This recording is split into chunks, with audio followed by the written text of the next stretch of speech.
The school year has finally started. And what does that usually mean for College-Glen real estate? Well, we're kind of normalizing now. Let's take a look. Hey everybody, Doug Reynolds here, your College-Glen neighborhood real estate specialist. College-Glen is such an awesome community that my family is a part of. Been fortunate enough to work with a lot of buyers and sellers in the neighborhood of College-Glen, right on the eastern part of Sacramento, right by the American River Parkway. Awesome little place in Sacramento. And every month I do a market update talking about what's going on in College-Glen. This is your update for August 2021. We're going to take a look at the stats, what happened in July 2021, and then we're going to talk about the market moving ahead, all right? So, July 2021, I've been talking about this for a while. The market not only in College-Glen, but in Sacramento as a whole is finally starting to kind of normalize. It is slowed down slightly from the crazy pace that it had been for such a long time now. So in July, there was 6 properties that closed escrow. And you can see there, we got a pretty big range for a specific reason. We got, the property on Wiseman, Everglade, kind of in the mid to higher 400,000s, but then got the bulk of them in the 500 to 520 range there on Caribbean, Marquette, and Gran Rio Circle. Some really good locations there.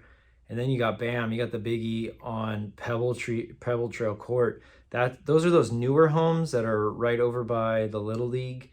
There's just a handful of newer homes over there. So really big property in a cul-de-sac with a pool, totally remodeled and newer. And bam, you saw there it was sold for $630. Huge price point there in the market for our neighborhood.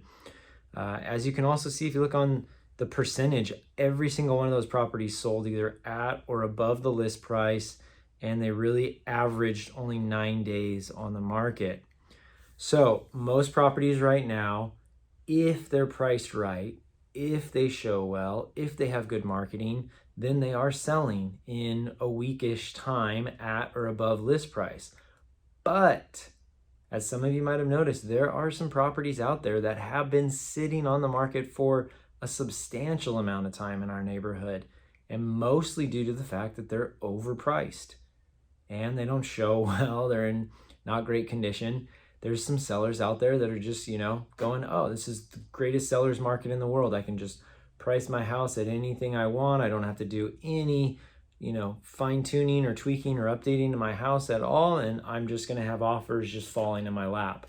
Well, I've been saying this for a few months now. That's just not the case. There's a little bit more inventory out there. Pricing is sensitive. Buyers, if it's too high, they will stay away. If it's priced right, they will go after it and they will write a super strong offer and they will compete with each other. So moving forward, I'm expecting more of the same.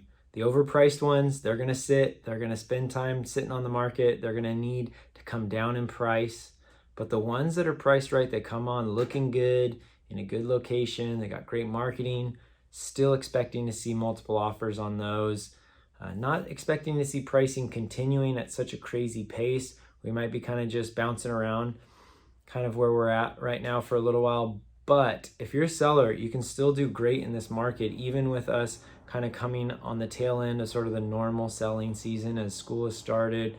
We're heading to the end of summer, beginning of fall here. Can still do great as a seller for sure. If you've got the right game plan in place with your agent, you know what you're doing, and what they know what they're doing, you can have success. There's still plenty of buyers out there, but don't want to be in that category of the other sellers that are overpriced.